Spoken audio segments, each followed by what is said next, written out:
You've been listening to the latest update from officials in South Florida, where these search and rescue efforts continue following Thursday's building collapse. The death toll now stands at 5, with 131 residents still unaccounted for. NBC's Vaughn Hilliard joins us now from Florida. Vaughn, what?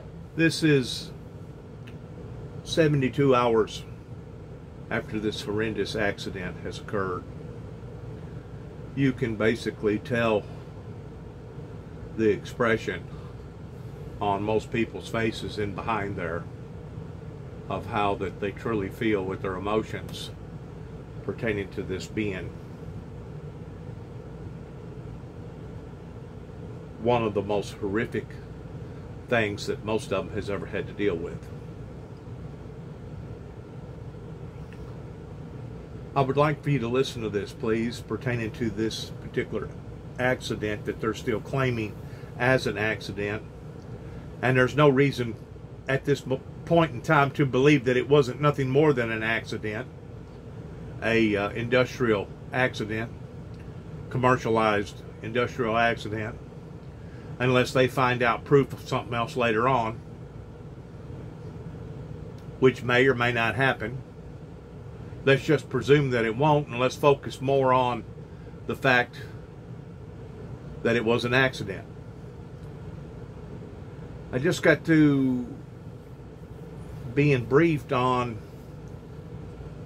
the formalities in the construction industry, especially during the 70s and the 80s, towards putting up large condominiums like that, 11, 12, 13-story buildings, which initially has only concrete and steel beams, steel girders, steel rebar, other steel stuff. And I was under the impression that once you encased a piece of steel, regardless whether it was rebar or whatever, that stopped the rust from deteriorating more about the metal. I was wrong about my assumption. What it actually does is it encases that piece of steel, regardless whether it's a rebar or angle iron or a big piece of steel, to the point that once the oxidation ever starts, like cancer, once you encase it, it has nowhere else to go other than stick to that particular piece of steel. So if it does anything because it wasn't coated properly, or the substance inside the concrete is contrary to the coating that they have put either on the steel or the rebar, because the compounds are not in conjunction with each other, they actually fight against each other. And instead of the rust diminishing and going away, it actually increases, because now that rust is like a cancer and it has nowhere else to go other than to eat on the same material that it's been eating on.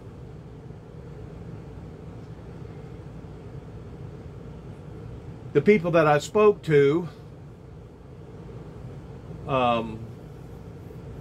initially feels this way, that I'd agreed of certain independent contractors that bring in rebar by the bulk and put it on a job site. Let's say it's 3 18-wheelers full of nothing but rebar.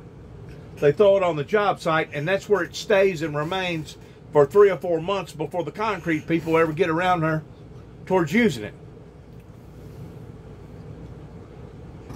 By that time, all that salt water, day in and day out, has begun the process of the steel becoming contaminated.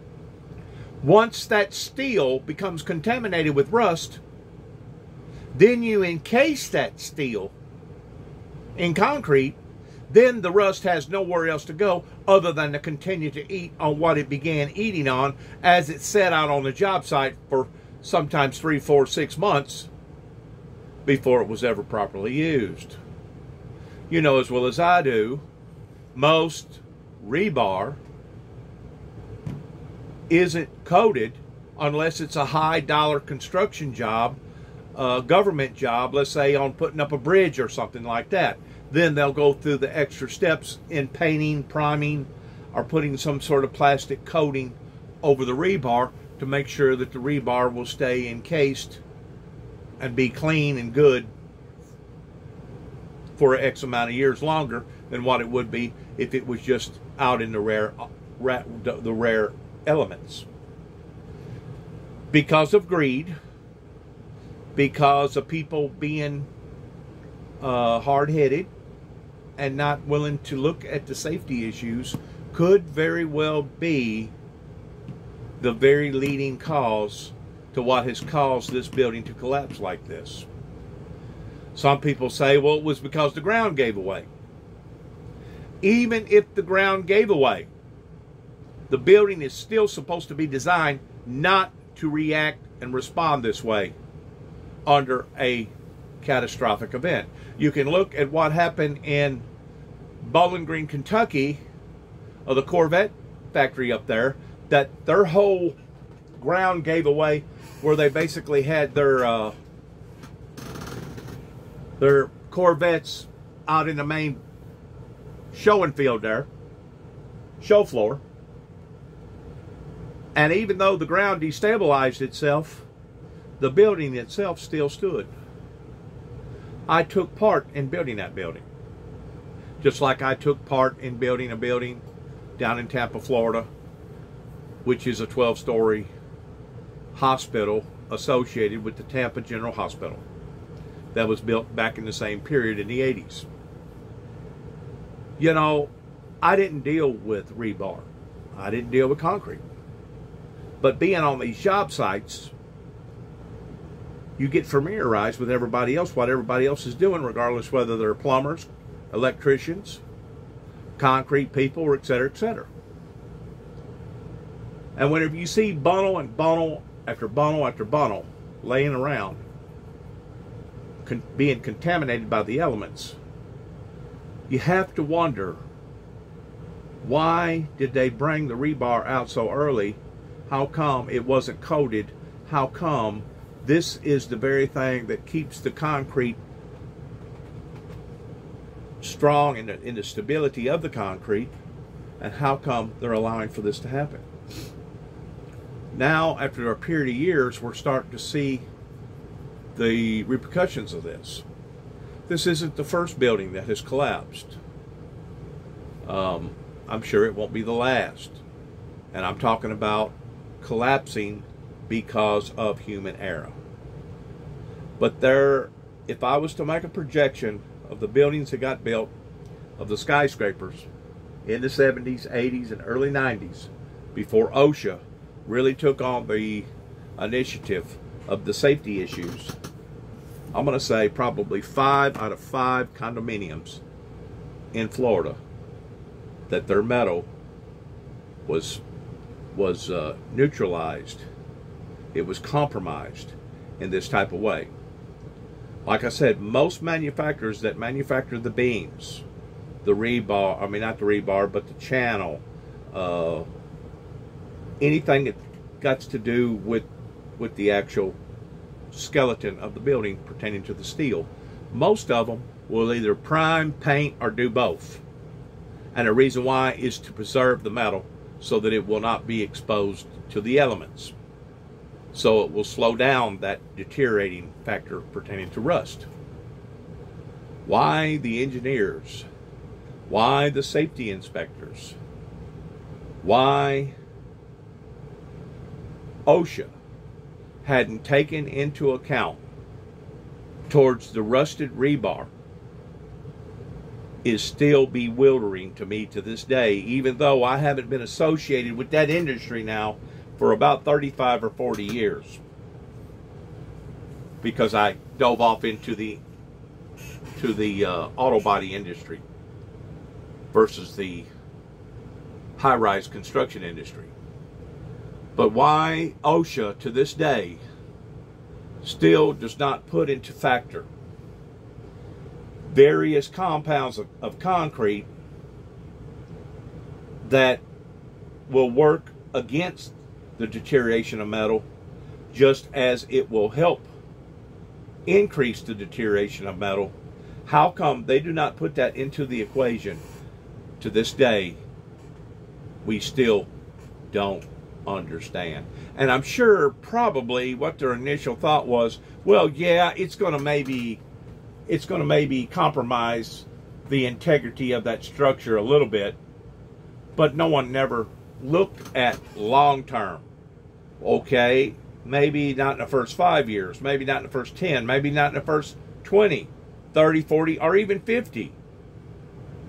But what's going to happen to all these buildings that was built back then that does have compromised structures that now are getting older? Salt water dilapidates and attacks metal twice as strongly as just ordinary air that has been encased like this.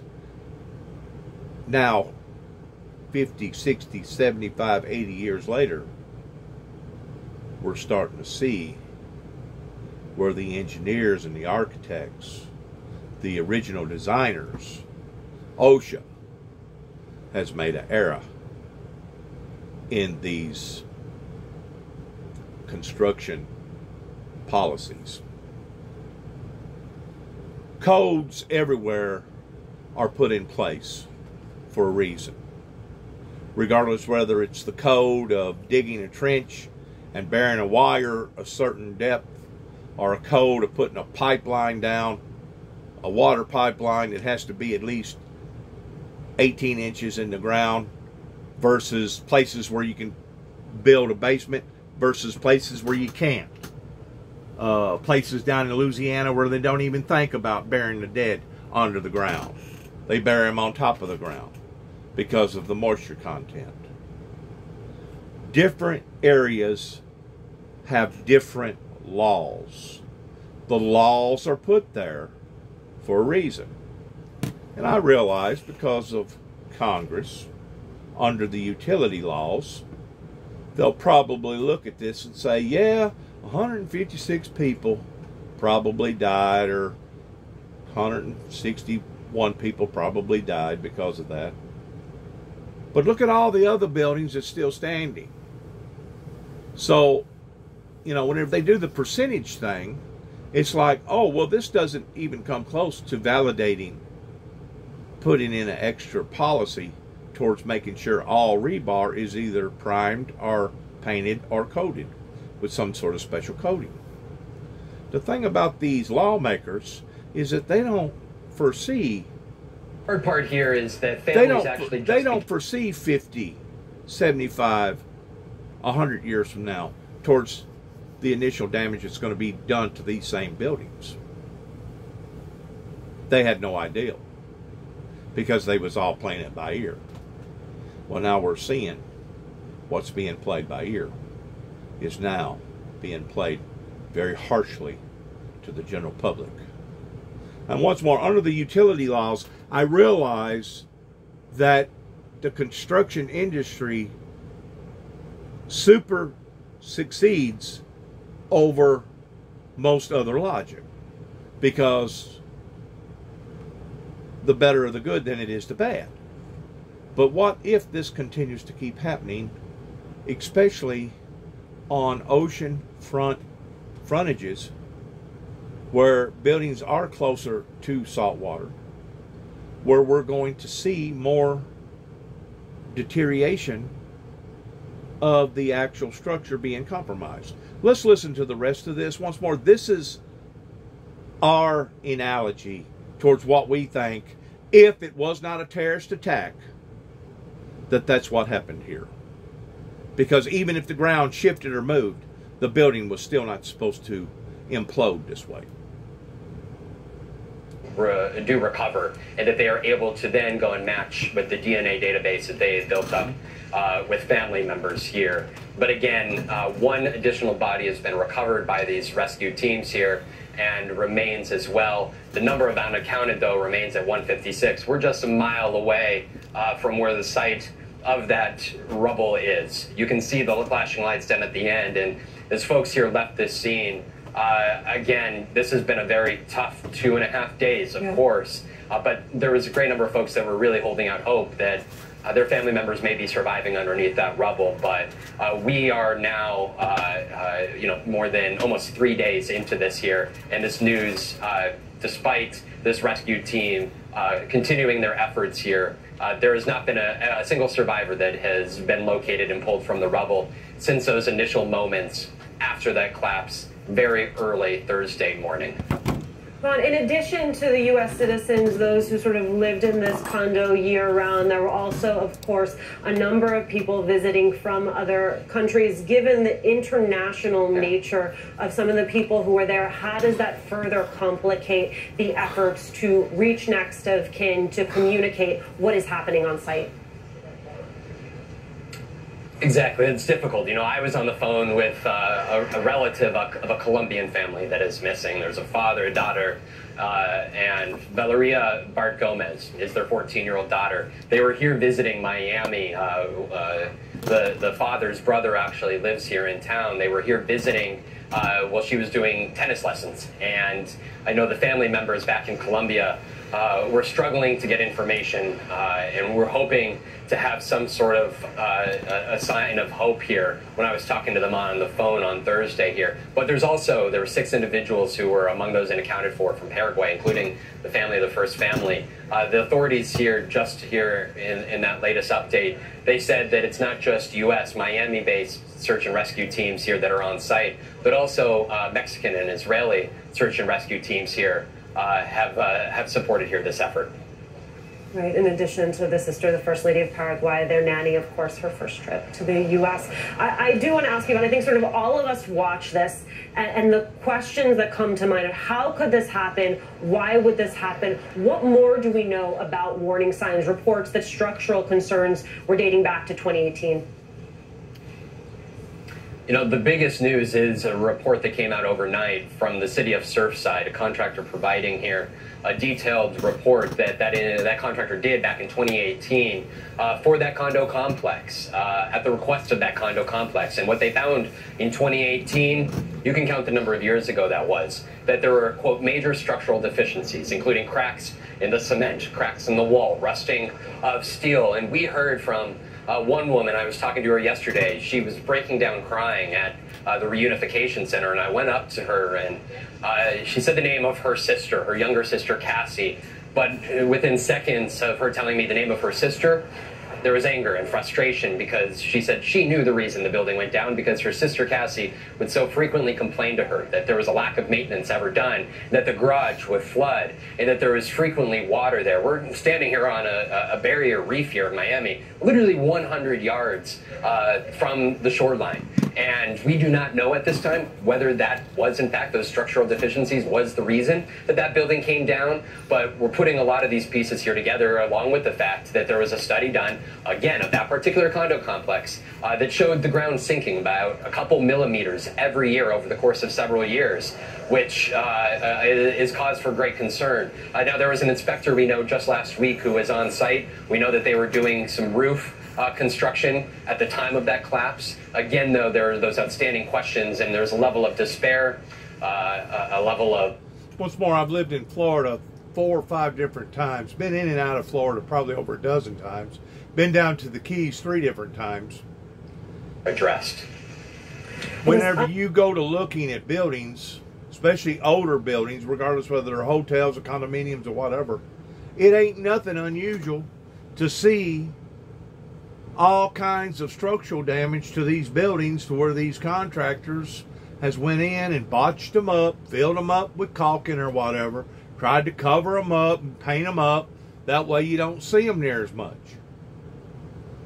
There's places, there's buildings all over Daytona, Florida, that once you go underneath the, well, they call it the gateway or whatever it's called, right before you actually get into the sandy area where the hotel is, and just look around and you can see all kinds of structural damage. It's visual. In addition to what goes on inside the buildings towards mason dropping from the ceilings, walls crumbling and cracking, floors buckling, etc., etc.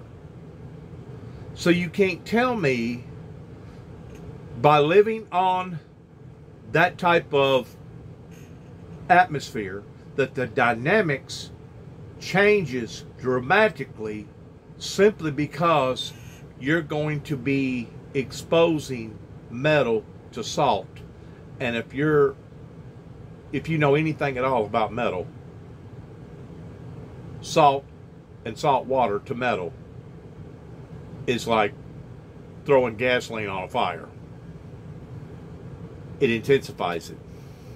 So if the truth be known, there's probably about a 20% margin of any structure that was built before the 1990s, depending upon their codes, depending upon OSHA, who was running the job, etc., etc.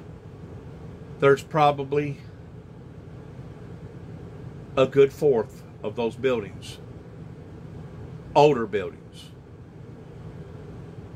that is within a quarter of a mile to a mile of the ocean's edge, because that's where it takes on most of its salt atmospheric conditions, is probably been compromised, that could probably fall at any given moment. Now, this is my analogy. This is stuff that we've looked at, talked about, and deciphered pertaining to what could have possibly caused this building to have collapsed other than a terrorist attack. Even if the ground shifted or there was a major sinkhole, the building is supposed to be designed to not implode this way like a pancake. And that's exactly what it done. It pancaked. And it is so sad to watch human error that obviously did not check all the check marks and go through all the balances, similar towards the way that they have designed the airbag structure in the automobile industry. And after that automobile has went through so many periods of years, getting hot, cooling down, getting hot, cooling down, going through winter, going through summer, excess heat, what it does to the plastic that is submerging the airbag, it actually turns that plastic into now a hard compound. That hard compound, whenever the airbag, if the airbag is imploded, it could actually cause stuff to hit your face or your body that would be the same thing as bullets or rocks or glass coming out, that would actually put your eyes out or cause all kinds of exterior damage to your face, or maybe even possibly kill you if it hit an artery or something. The engineers did not put into the equation what's going to happen to this plastic after it is cooled, heated, cooled, heated, cooled over a certain period of time that ordinarily was flexible in the beginning and soft to a certain degree, and now all of a sudden it becomes as hard as knives, as hard as metal. That's the reason why you have so many airbag recalls of either that, or it's because the initiator that initiates the airbag has went bad after a certain period of years. In other words, the gunpowders went bad. The stuff inside the airbag that makes the airbag actually inflate, which is basically on the same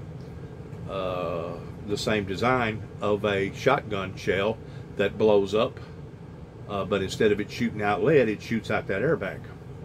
It's under that same type of ideology. The engineers is where this should be pointed, on greed of various people that brings in loads and loads of rebar, throws it out there in the elements, don't even bother about covering up with a tarpaulin, let it rain, let the moisture hit it, let all the salt water hit it, and whenever they go to actually building the rebar towards making the roofs or making the side walls or putting in the flooring, The rebar is already contaminated because it's already rusted. Now they have encapsulated the rebar in concrete. Now the rust has nowhere else to go other than the rebar that it initially was on to begin with, and now it intensifies its attack.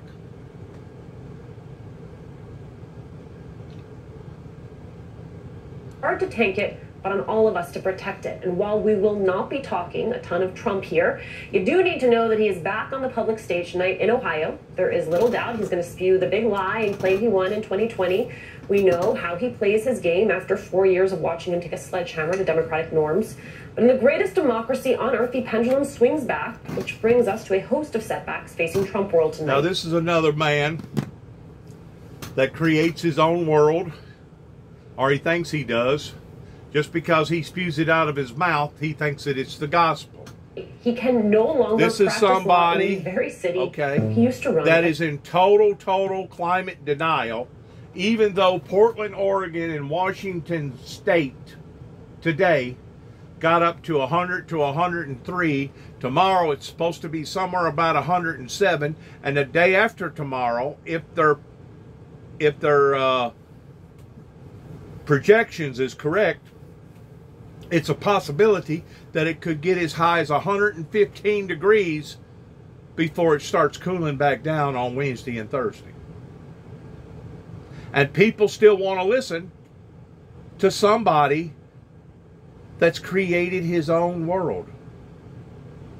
Though he knows what he's spewing out is lies, he still continues to spew it out. He ignores science. He ignores gravity. He ignores the truth. I don't know what it's going to take for Congress to step up. That, as far as I'm concerned, he has finished off the Republican Party. Donald J. Trump has basically driven that silver dagger into the Republican Party. The Republican Party was already hemorrhaging during the Ronald Reagan's administration and the Bush's administration towards being deceitful and lying to the American public towards doing what they have done and behind the people's backs that they keep wanting to point their finger towards the Democrats being a part of. It wasn't the Democrats that created a movement towards ignoring biblical Bible prophecy. It was the Republicans that done this.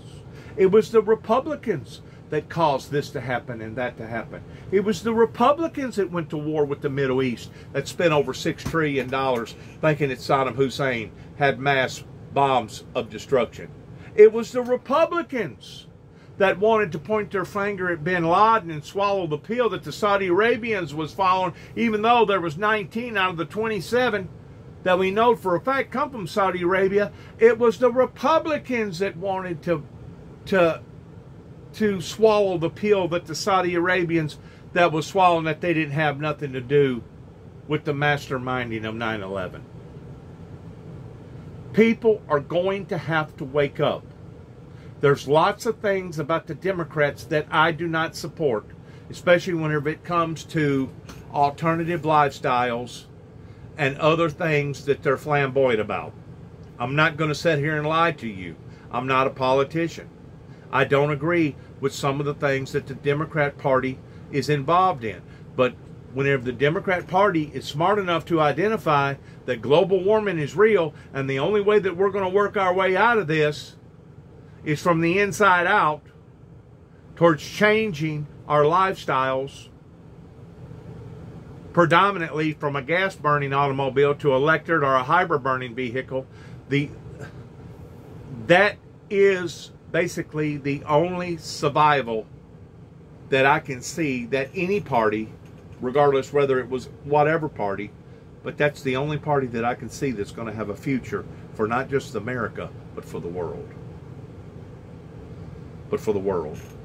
All the fear-mongering that Donald Trump created, he has helped to create this atmosphere after COVID towards people becoming radicalized. And that's one reason why people are lashing out in airplanes half a mile above the sky. People are going on shooting rages. Donald Trump has fed their heads full of so much propaganda. You know, this guy right here, they've taken his bar license away to the point that he can't even practice law no more. This Rudy Giuliani character. I mean, we're catching dirt on him all the time, but Donald Trump still wants to get in front of the big mic. When is Congress going to put an end to this?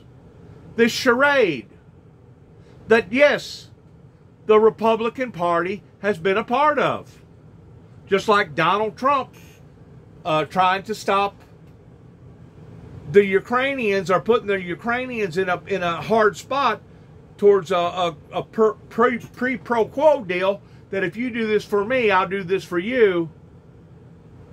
Basically holding the Ukrainians hostage if they didn't exactly go along with what Donald Trump wanted them to go along with. I have never seen the United States government operate in such a unprofessional way as I have just within the past 30, 35 years. And if it doesn't stop, I'm just afraid that God Almighty may stop us. In other words, if we're not smart enough and courageous enough to clean up our own act, then there's somebody else above us that will. Good luck to all of us.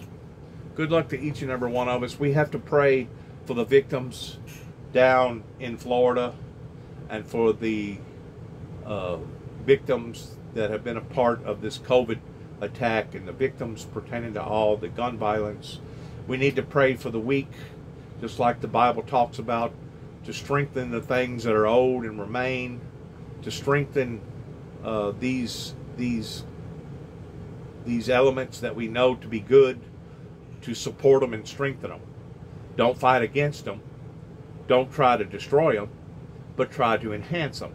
Try to embrace them. That's what the Bible continues to keep telling us again and again and again. Once more, God bless you. God bless America.